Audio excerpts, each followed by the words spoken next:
지치곤 해. 문을 열자마자 잠이 들었다가 깨면 아무도 없어. 좁은 욕조 속에 몸을 뉘었을 때 작은 달팽이 한 마리가 내게로 다가와 작은 목소리로 속삭여줬어. 언젠가 먼 훗날에 저 넓고 거칠은 세상 끝바다로 갈 거라고 아무도 못 봤지만 기억 속 어딘가 들리는 파도 소리 따라서 나는 영원히 갈래.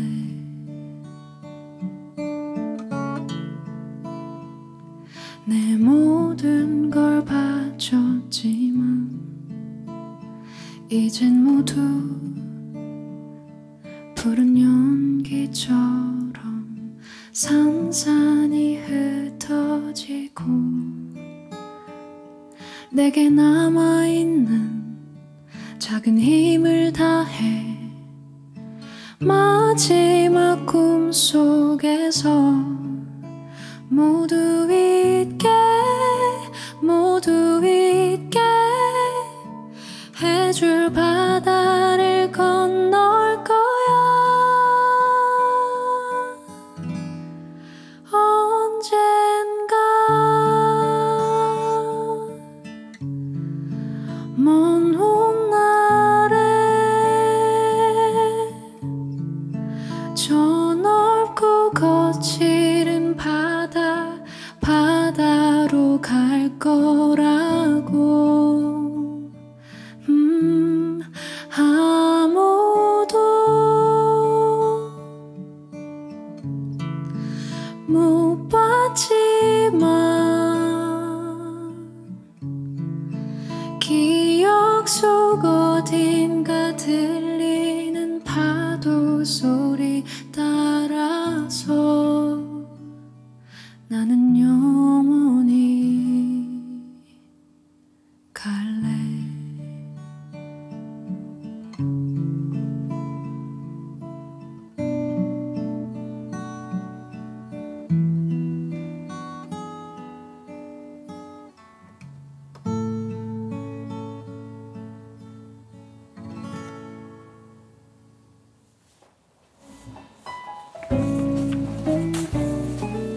와, 어서 오세요, 출근님. 어서 오십시오. 안녕하세요. 네. 감사합니다.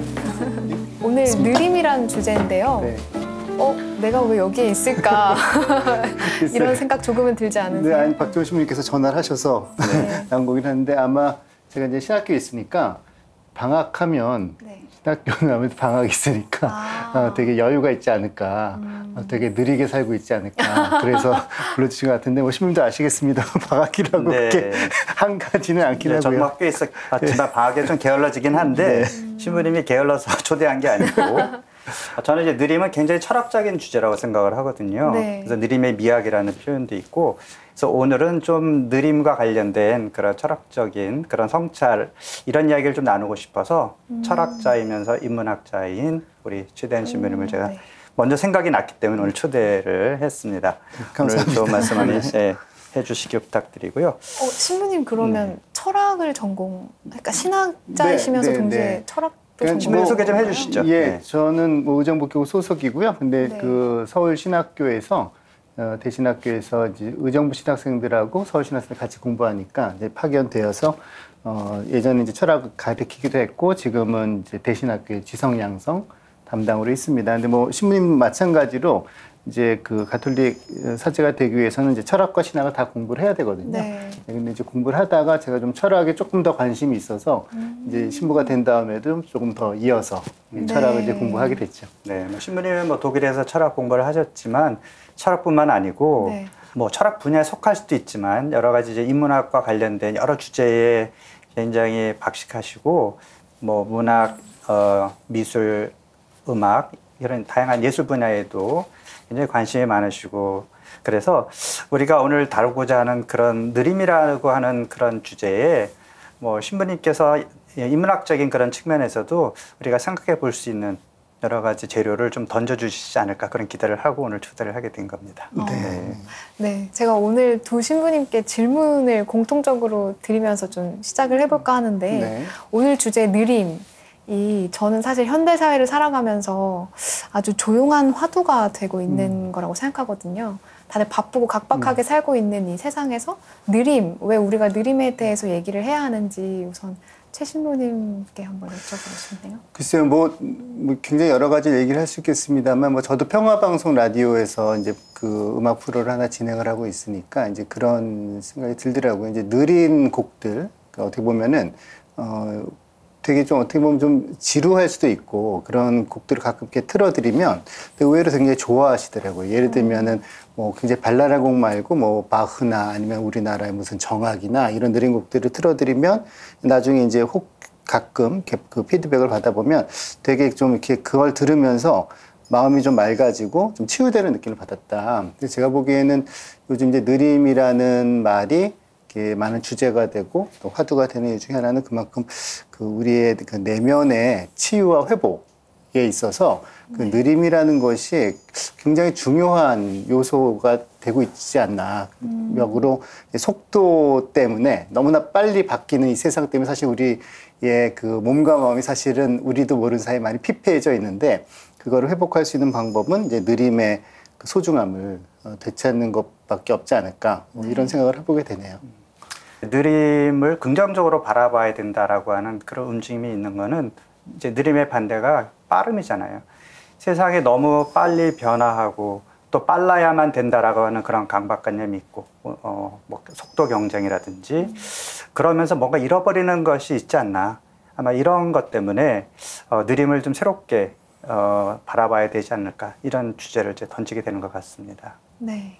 저도 굉장히 느린 사람이어서 오늘 그 최 신부님과 함께 느림의 미학에 대해서 얘기 나눠볼 게 참 기대가 됩니다. 최근에는 이제 뭐 배송과 관련해서도 뭐 총알 배송이라는 그런 표현도 있고 택시도 총알 택시 뭐 이런 걸 타야 되는 그래서 뭔가 빨라야 이익이 되고 도움이 되고 그리고 내가 성공하기 위해서는 남들보다 뭐 빨라야 된다라든지 또 뭐 일찍 일어나서 움직여야 된다든지 과연 그 느림이라는 가치를 우리가 어떻게 좀 적용할 수 있을까? 왜냐하면 현실은 사실 더 빠른 것을 또 중요하게 생각하는 경향도 있잖아요. 그렇죠. 신부님께서는 예를 들어서 뭐 내가 책이 필요한데 당장 내일까지 배달해주는 그런 배송업체를 선택하지 한 일주일 걸리는 배송업체를 선택하지는 않으시겠죠. 그렇죠. 네, 맞습니다. 심지어 그 하루도 기다리기 힘들어서 이북으로 이북으로 내려받기까지 하는 그래서 참 그래서 부끄럽네요. 제가 느림을 얘기한다는 게. 그래서 우리가 지금 그런 물론 이제 빨라야 되는 부분도 분명히 있습니다.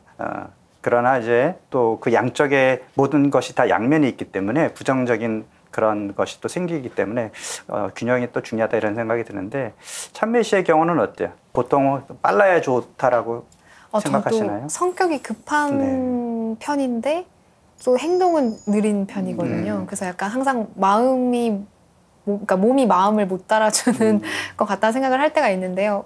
제 생각에는 이제 제가 지금 좀 찾아가고자 하는 거는 느림은 제 생각엔 약간 자연스러움이랑 어울리는 것 같은 말이에요. 그래서 누군가한테는 되게 빨라 보이는 속도도 그 사람한테는 적당한 속도일 수 있는데 저마다가 가진 고유한 그 흐름? 그것을 좀 생각해보는 게 더 중요하지 않을까? 그래서 아까 첫 곡으로 들려드린 달팽이도 우리가 보기엔 달팽이가 진짜 1mm를 움직이는 그 보일까 말까한 변화도 달팽이에게는 진짜 온몸으로 평생에 걸쳐서 이렇게 딱 하는 그런 도전일 수 있고 움직임인데 저도 굉장히 마음이 급하더라도 내 속도가 뭘까? 나 지금 조금 마음이 급한 이유는 이 마음 급한 마음을 좀 돌려서 좀 자연스럽게 지금 집중해서 지금의 속도를 찾아보자 이런 생각을 할 때가 많죠. 네. 저도 들으면서 좀 떠올랐는데요. 사실 그 철학에서 특히 현상학이라고 하는 현대 철학에 보면은 좀 재밌는 개념인데 내적 시간이라는 게 있거든요. 우리가 보통 시간이라는 것이 누구 철학자들의 어떤 철학자의 표현하면 시계가 발명된 이후 그 시간이라는 것에 대한 생각이 사람들이 많이 왜곡이 됐다라는 거죠. 시간이라는 건 늘 우리가 이렇게 규정할 수 있고 양적으로 측정할 수 있는 거라고 생각하는데 사실은 시간의 본질은 우리 안에 있는 아까 말씀하신 대로 내 나름의 그 내적 시간이 우리가 가지고 있는 모든 좋은 것들이 이렇게 자라날 수 있는 토양이라는 거죠. 근데 현대에서 우리가 내적 시간에 대한 감각을 잃고 살고 있으니까 말하자면 늘 이 세상의 세파에 정신없이 휩싸여 산다는 거죠. 휩쓸려 살고 있는 건데 우리 어떻게 하든지 그 내적 시간의 고유함 이걸 이제 지켜내야 되는데요. 그게 제가 생각하기에는 그 느림의 본질이 아닐까. 맞습니다. 딴 사람한테 이렇게 의식하는 게 아니라 마치 달팽이가 자기 속도를 꿋꿋이 남들이 이렇게 느리게 가 이래도 전혀 의식하지 않고 가듯이 자기 내면에 아주 자기한테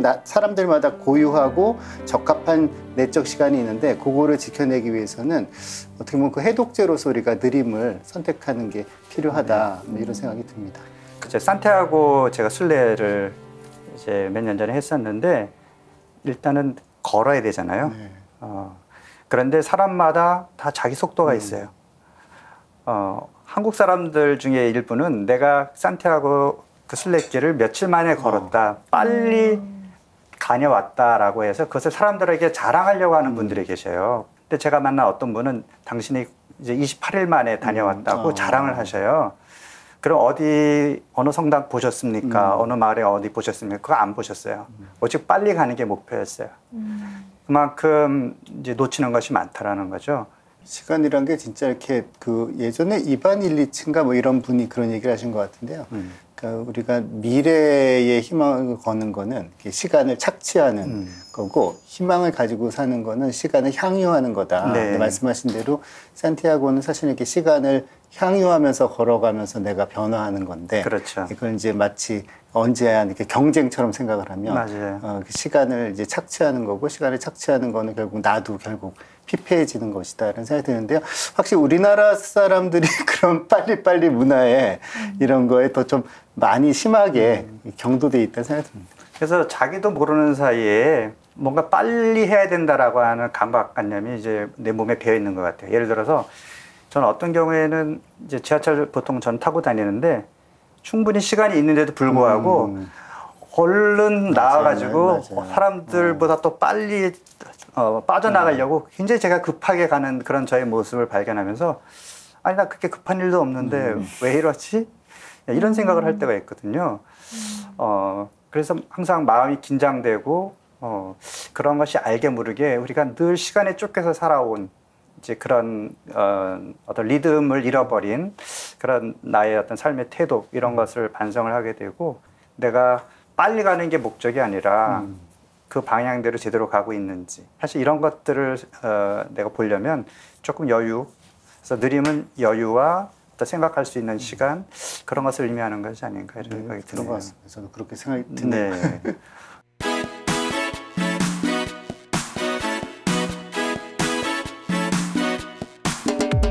혹시 뭐 이렇게 빨리빨리 때문에 지금 돌이켜 보니까 그런 태도 때문에 내가 뭐 잃어버리거나 낭패를 보거나 그런 것이 혹시 떠오르는 일이 없나요?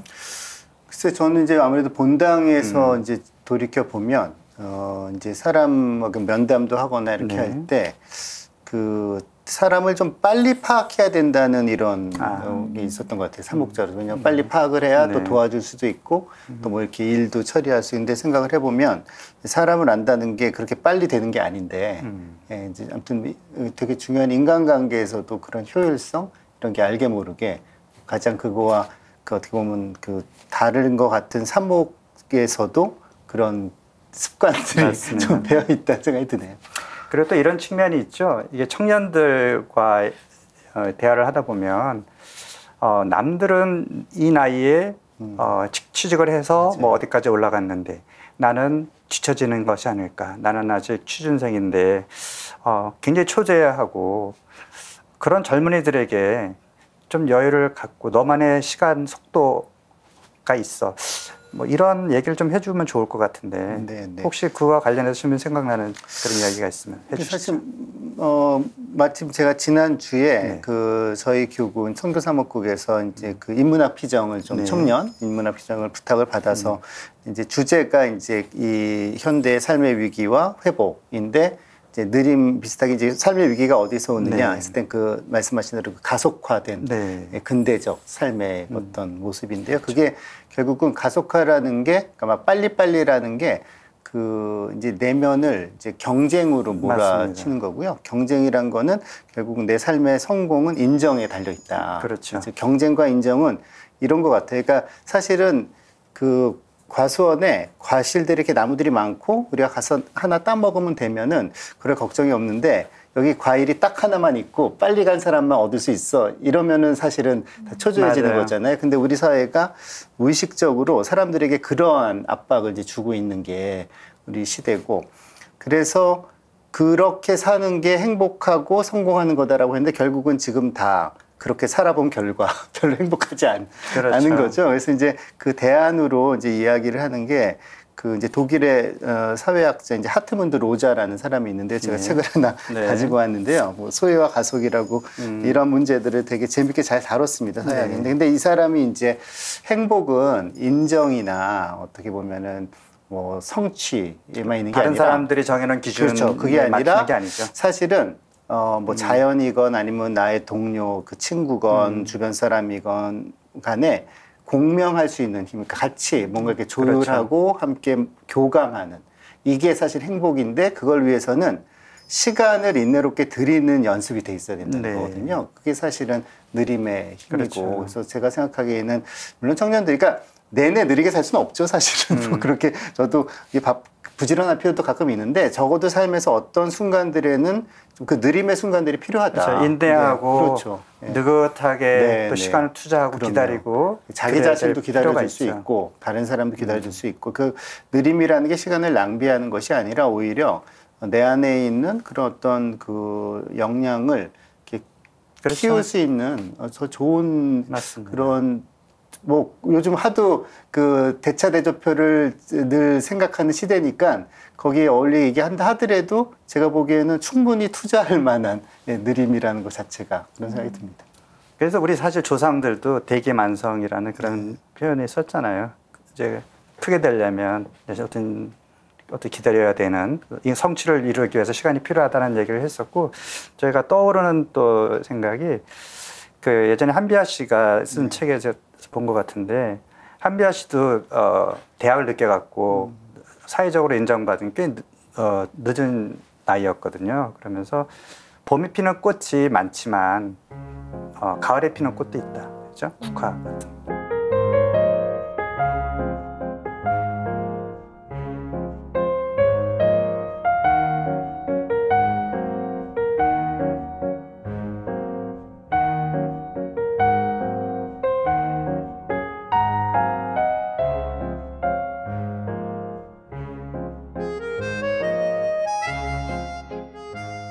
나의 아름다움은 내 나름대로의 때가 있고 그 시기에 나를 꽃필 수 있는 거야. 이런 인식을 할 수 있다면 그 기다리는 시간이 그렇게 힘들지 않을 것 같기는 해요. 아니, 두 분 말씀하시는 걸 들으면서 여기서 조용히 혼자 위로받고 있었어요. 뭔가 나의 때가 있고 하느님 앞에서 나는 그냥 나의 완성, 더 하느님의 사랑으로 완성되는 시간의 여정 중에 있고 거기에 세상이 말하는 속도는 크게 중요하지 않겠구나라는 생각이 좀 들어서 감사합니다. 네. 그리고 얘기를 듣다 보니 자연스럽게 이제 교회에서는 느림에 대해 어떤 생각, 어떤 입장, 그리고 이거의 가치를 어떻게 좀 생각하시는지 여쭤보고 싶어요. 저는 일단 교회 전통 안에선 그게 뭐 다양하게 볼 수 있을 것 같은데요. 그 교회 안에 소위 말하는 그 관상적 삶의 전통이라는 게 있거든요. 그래서 그 비타 콘템플레티바 그래서 이렇게 그 우리가 활동만이 중요한 게 아니라 이게 관조와 기도와 관상을 하는 시간. 그건 사실 좀 굉장히 느리고 심지어 어떻게 보면 멈춰 있는 네. 시간인 것이죠. 하느님 앞에 아무것도 하지 않고 그대로 앉아서 바라보는 시간인데 그게 사실은 우리가 신앙의 신비를 우리 안에서 자라나게 하는 이제 본질이라고 가르치는 거죠. 이제 뭐 영혼을 따져가다 보면 뭐 심지어 뭐 플라톤이나 아리스토텔레스 같은 그런 철학자들의 가르침도 이제 교부들이 이게 초대교회 때 이렇게 우리 그 영성신학 안에 이제 받아들인 부분도 있는 것이고요. 또 중세 그 수도원 전통 안에서 오랫동안 그 수도원 학파들이 그걸 이제 그 정립을 해온 건데, 그러니까 우리가 늘 가장 중요한 건 빨리빨리 어떤 일을 성취하는 게 중요하고 뭔가 실천하고 해내는 게 중요하다 생각하지만 해내는 거는 언제나 관상과 관조의 시간이 있을 때 그때 비로소 그 방향성이 제대로 설정이 된다는 거죠. 그러니까 우리의 삶의 목적이 정립이 되지 않으면, 그러니까 비유하자면 잘못된 방향으로 열심히 빨리 달려가면 그만큼 더 삶이 어그러지는 거잖아요. 그렇죠. 그럴 땐 차라리 안 달려갔으면 예, 지금부터 시작하면 되는데, 근데 이제 관조라는 거 혹은 느림이라는 거는 교회 안에서는 이제 삶의 올바른 방향, 우리 뭐 하느님을 따라가는 삶이 도대체 무엇일까? 이걸 충분히 우리 안에서 기도를 통해서 또 묵상을 통해서 또 그리고 고요함 안에서 내가 그거를 이제 조금 내 안에 이렇게 나타나면 그 다음부터는 그 길을 따라가면 되는 것이죠. 그렇죠. 아무튼 어떤 경우든 간에 삶이란 거는 맹목적일 수 없다라는 네. 것인데, 이제 아무튼 그 현대 안에서는 어쩔 땐 신앙생활에 있어서도 뭔가 좀 많이 봉사해야만 네. 예, 좋은 것처럼 얘기를 하는데, 물론 많이 봉사하면 좋은 것이죠. 그러나 중요한 건 언제나 뭐 좀 진부한 표현입니다만 속도가 아니라 방향이다. 그 얘기는 맞는 것 같습니다. 그렇죠. 열심히 뛰어서 기차를 탔는데 경부선 타야 되는데 호남선 그렇죠. 탔다. 이런 그런 경우 얘기 있죠. 하잖아요. 네. 열심히 뛰어간 보람이 네. 없죠. 그리고 우리가 뭔가 바쁜 사람이 능력 있는 사람, 인기 있는 사람, 이렇게 인식되는 경우가 있는데 그것이 본질이 아니라는 것이고, 아까 신부님 말씀하신 대로 그 목적성이나 방향성. 그래서 교회 안에서는 우리가 주일이 있고 안식일이 있고, 네, 그것이 하느님께서 우리에게 주신 선물인 것 같아요. 하느님도 열심히 일하시고 6일 창조 후에 하루 쉬셨고, 그 쉼이 있을 때 그 창조도 더 의미가 있고 완성되는 거다. 이렇게 성서학자들이 그렇게 얘기하거든요. 쉼의 어떤 가치.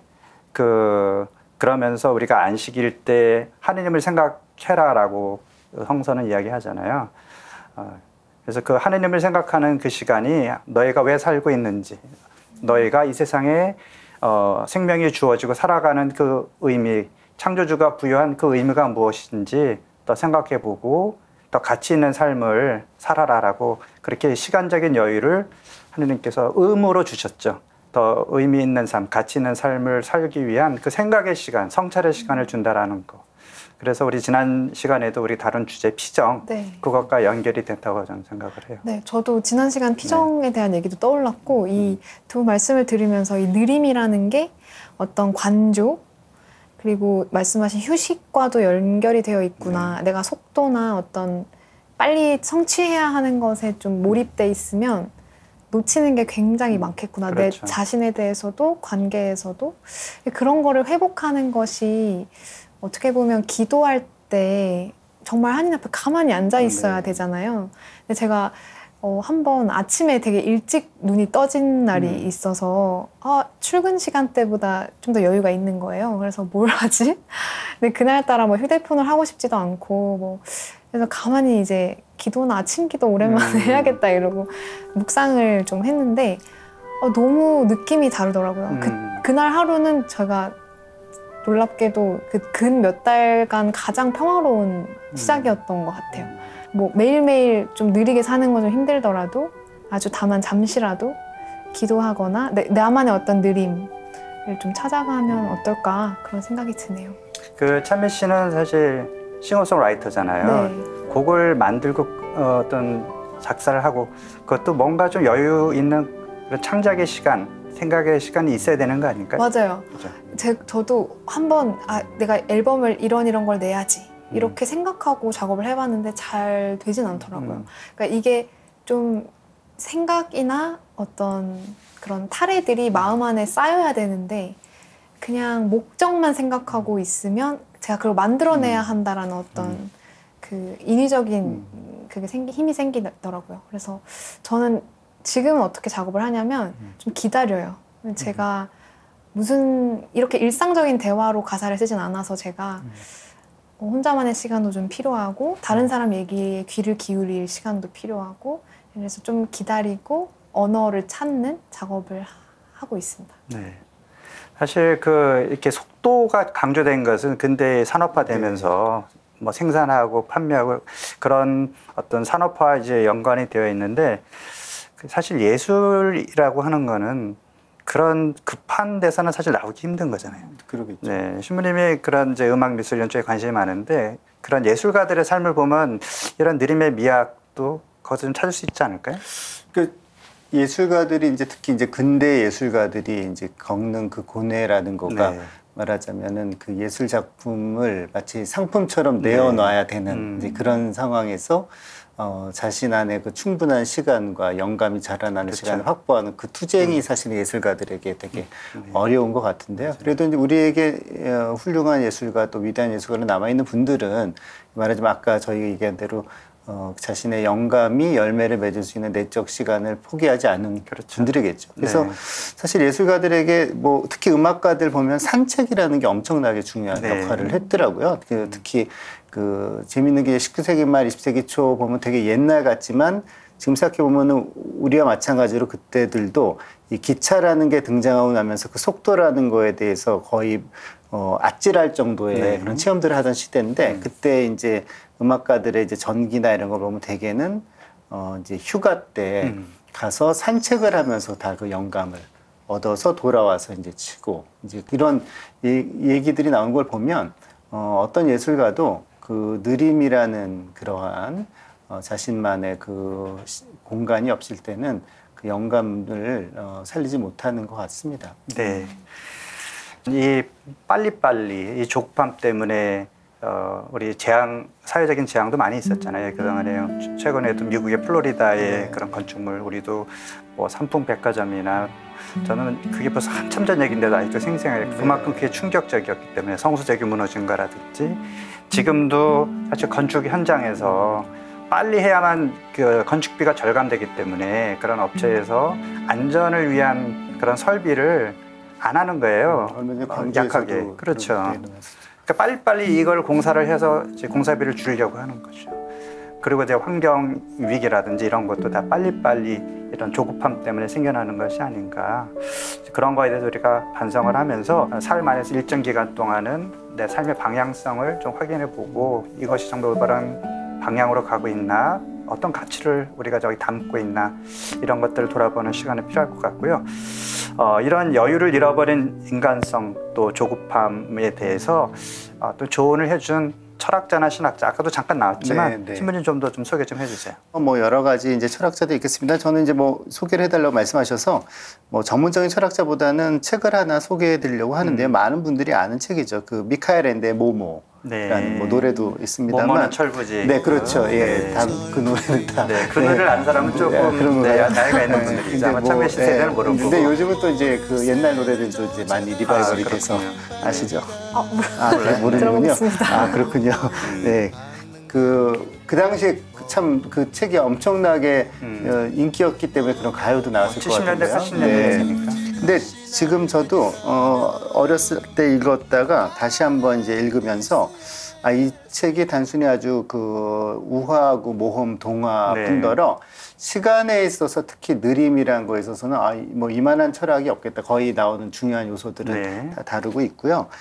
이 미카엘 렌데라는 분 자체가 이제 어떻게 보면은 부모님도 예술가였고 약간 반골기질이 있는 예술가였고 본인도 되게 자유롭게 사는 예술가였고 어떻게 보면 그 생태 사상의 어떤 하나의 그 파이오니아 그 선구자 같은 인물이기도 했는데 여기에서 그 시간을 살아가는 아주 지혜를 많이 알려주고 있습니다. 그래서 꼭 한번 읽어보시면 좋겠다는 생각이 들고 여기는 달팽이가 아니라 거북이가 나오죠. 카시오페이아라는 거북이가 나오고 이 거북이가 되게 아이러니하게 이제 호라라고 하는 시간을 주재하는 한 박사로 상징되는 존재를 만나러 가는데 호라가 이 모모라는 어린아이에게 시간의 비밀을 알려줘. 시간의 비밀이 뭐냐? 그 시간의 꽃이라는 게 모든 사람의 마음 안에 있다는 거예요. 근데 그 시간의 꽃을 효율성을 생각해가지고 시간을 아끼다 보면 그게 말하자면은 어떻게 보면 냉동이 돼버리는 거죠. 꽃이 피지 못하고 네. 그냥 거기에 멈춰 있는 것이고 충분히 시간을 주면 그 시간의 꽃이 피면서 자신이 가지고 있는 모든 좋은 그 가능성들, 잠재력들, 말하자면 인생이 이렇게 피어나는 걸 보여줍니다.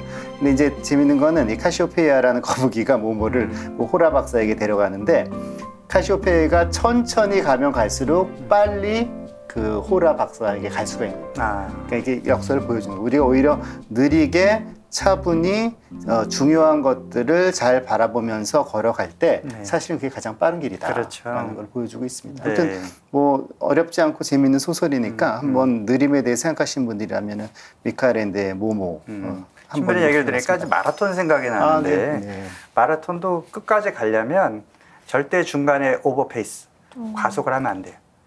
처음에 좀 힘이 남아서 남들이 빨리 가면 나도 따라가고 싶은 그런 마음이 드는데 그러면 끝까지 가지를 못하고 자기 페이스를 유지하는 게 중요하다. 이런 얘기를 하면서 늘 이게 소위 말하는 수행적 모순이라고 네네. 하죠. 오늘 하루 종일 엄청 바쁘게 지내는데 느리다는 얘기를 하고 있는데, 근데 사실 근데 제가 사실 말씀드리고 싶은 거는 많은 분들이 이런 얘기하면 한가하게 이렇게 맨날 게으르게 느리게 살아서 어떻게 하냐. 근데 그러니까 부지런히 바쁜 일상을 사는 것이 문제가 아니라 바쁜 일상을 살면서 느린 순간이 하나도 없는 게 문제인 거예요. 그렇죠. 네, 제가 생각하기에는 각자의 리듬이 있기 때문에 어떤 사람은 좀 많은 일을 좀 멀티태스킹도 그런 잘하고 시기도 있고 그런 시기도 바빠야 있고 될 시기도 있죠. 맞아요. 근데 적어도 뭐 하루의 어떤 순간 혹은 삶의 어떤 뭐 내 인생에서 어떤 때 이럴 때 꼭 느림과 쉼의 시간을 늘 가지고 살아야 지금 말씀하신 대로 마라톤처럼 꾸준히 갈 수 있는 게 아닌가 생각이 듭니다. 혹시 그럼 그런 느림의 순간을 어떻게 좀 확보를 하시나요, 신부님은? 예, 저는 아무래도 음악을 듣는다거나,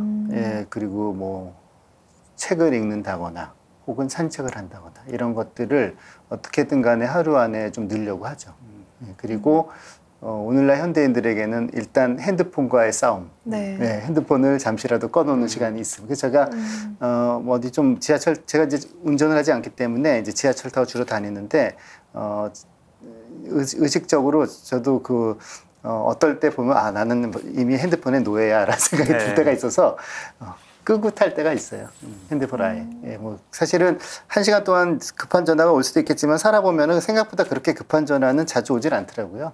그래서 맞습니다. 1시간 정도 끄고서 그때 창가에서 예를 들면 지하철 탈 때 창가에 경치, 교외선, 경의선 같은 걸 제가 많이 타는데 그러면 지하철하고 달라서 밖에 창밖 경치를 볼 수 있잖아요. 그러니까 경치도 보고 뭐 책도 보고 또 조금 생각도 하고 뭐 이런 시간이 하루에 1시간만 있어도 확실히 그런 게 없는 날하고는 다르더라고요. 그리고 아까 말씀하신 대로 당연히 특히 아침에 이른 시간에 짧게라도 묵상을 할 수 있는 거 이런 것들이 좀 힘이 되는 것 같습니다. 신부님은 느림 실천? 저도 일단 아침에는 무조건 미사부터 시작하고 미사 하기 때까지 좀 차분한 시간 그것이 중요하고 그다음에 저는 걸어요. 그래서 걷는 시간. 그다음에 또 뭐 한 달에 한두 번은 아무 약속도 잡지 않고 그냥 흘러가는 대로 이렇게 시간을 보내려고. 근데 물론 모든 사람이 그렇게 하기는 어렵죠. 정말. 그러나 그만큼 사람들이 다 바쁘게 살아가지만 이렇게 좀 뭔가 좀 느리게 여유 있게 보내는 시간이 필요하다는 반증이잖아요. 그만큼 현대인들이 지쳐 있고 또 그런 것에 대한 갈망이 있기 때문에 많이는 못 내더라도 그런 시간을 내려고 노력하면 좋겠습니다. 신부님께서 예전에 쓰신 그 책 중에 처음에 나오신 책 있죠. 당신이 내게 말하려 했던 것들. 신부님 여러 가지 뭐 묵상 또 음악 그런 이야기 실었는데 신부님 그 책 제목을 어떻게 정했는지 좀 궁금한데요. 사실은 많이들 물어보시는데요. 제가 빈센트란 노래를 이제 언급한 건 사실이고요. 거기에 그 노래 화고의 그 이야기를 존 맥클렌이 이제 얘기를 했죠. 근데 이제 그걸 좋아하는 이제 돌아가신 선배 신부님 뭐 얘기하면서 그 얘기를 했는데 그 노래 자체도 되게 좋고요. 근데 그 출판사 이제 사장님이 그 노래 가사를 제목으로 하면 좋겠다고 제안하셨는데 저도 그 생각을 처음에 못했는데 되게 마음에 들더라고요. Now I understand understand what you try to say to me. 그래서 이제 그 제목을 선택을 했고 이제 오늘 그 노래를 좀 들려주고 싶다고 예, 말씀하셔서 저도 가만 생각해 보니까 사실 그걸 보면은 이 빈센트 반 고흐이든 혹은 고흐의 마음을 헤아리는 그 작곡가 혹은 가수이든 이게 정말 그 별을 바라보는 마음인 거잖아요. 네. 별을 바라보는 마음이라는 게 진짜 그야말로 느림을 살지 못하는 사람이라면 정말 할 수 없는 일이고 오늘 이렇게 얘기를 나누면서 결국은 그 느리게 산다는 게 다름 아니라 내 눈앞에 있는 어떤 일에만 치여 사는 게 아니라 저기 저렇게 아름다운 별이 있구나라는 걸 그런 바라보는 마음이겠군 하는 생각이 듭니다. 그래요. 그 아름다움의 의미에 대해서 그런 거 알아들으려면 우리 마음에 또 그런 여유가 있어야 되지 않나. 굉장히 중요한 것 같습니다. Weathered faces lined in pain are sued beneath the artist's loving hand. Now I understand what you try to say to me and how you suffered for your sanity, how you try to set them free. They would not listen, they did not know how. Perhaps they'll listen now, for they could not love you.